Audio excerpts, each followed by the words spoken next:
In Abuja, the Inspector General of Police has met with senior officers and field commanders to review the state of security in the country. Kayode Egbetokun said operatives of the forces have arrested 814 suspects for various crimes and rescued 107 kidnapped victims. The police chief added that the items recovered include 166 firearms, 1,074 ammunition, and 41 vehicles.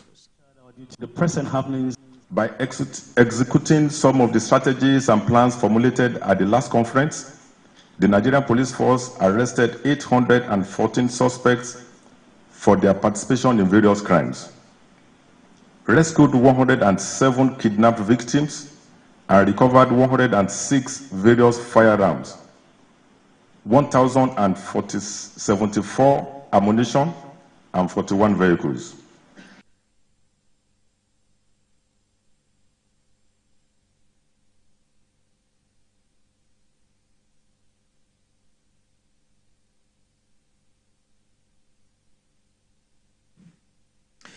For more on the kidnap victims regaining freedom, I'm joined by anti-terrorism specialist Dixon Osagie on the news tonight.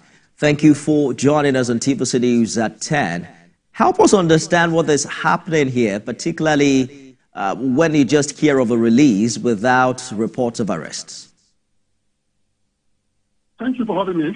And it's a sad situation for Nigerians, very terrible situation. And I think these criminal elements, they are, pushing so hard to achieve their objective. And these kidnapped victims, the only offense they committed was being a Nigerian. And I don't think they deserve to be humiliated by these criminal elements capitalizing on the vulnerable state of our country. But I still believe Nigeria will get better. But we need to put it in place. I just listening to the IGP speaks on arrest they've made. Sometimes when you get people that commit crimes, punishment is very important in order for us to mitigate the spread of crime. It's so sad that even as we speak, one of the billionaire kidnappers, we have not even heard the update about his kidnap. So what is happening presently in Nigeria is that we made a big error, and I will tell you the truth. The present administration, we handed over, got the present administration got the handover powers from President Muhammadu Buhari in a very bad state. A very bad state, I tell you, better than 2015. And the reason why I say in a very bad state is that most of these criminal elements that kill our officers and men, kill Nigerians, will be granted amnesty. And I tell you that is why this state of insecurity is, I hear you clearly, Mr. Osagie, but when you look at the numbers, being paraded by the police, 814 suspects, rescuing 107 kidnapped victims. I think I heard you talk about the billionaire kidnapper. Not much of his kidnapping was, reported in those years. Would you say that things are worse now, or it's a situation where things are more reported, so to speak? Fantastic question. Things are getting very worse now. I tell you the truth because, terrorism is an ideological-driven war.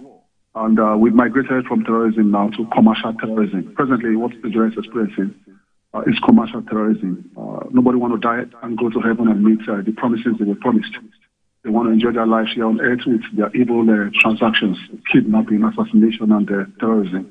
So I think the situation is very, very bad, and we need to shut down the closed corridor that was activated by the previous administration. We can't have crime and punishment while we have another window where people are being forgiven for killing the people of Nigeria.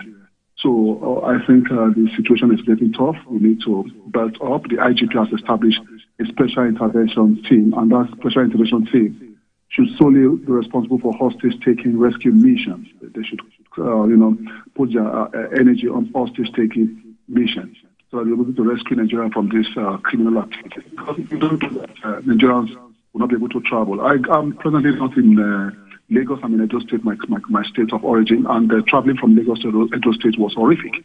It was terrible, and I think the Nigerian highways needs to be highly protected, and we need to start looking at application of technology so that we'll be able to mitigate the loss of life from the security perspective. So we need to look into technology as it is now, so that we'll have to demoralize these guys. Technology is classified as psychological deterrence. So let's try to start looking at psychological deterrence so that we'll be able to demoralize these guys and meet the state of insecurity in the board. But we must not forget punishment. People must be punished for the crime they commit. We don't punish them for crime they commit. I tell you, crime will keep on flourishing in the Nigerian territorial space. Interesting. You're drawing a relationship between the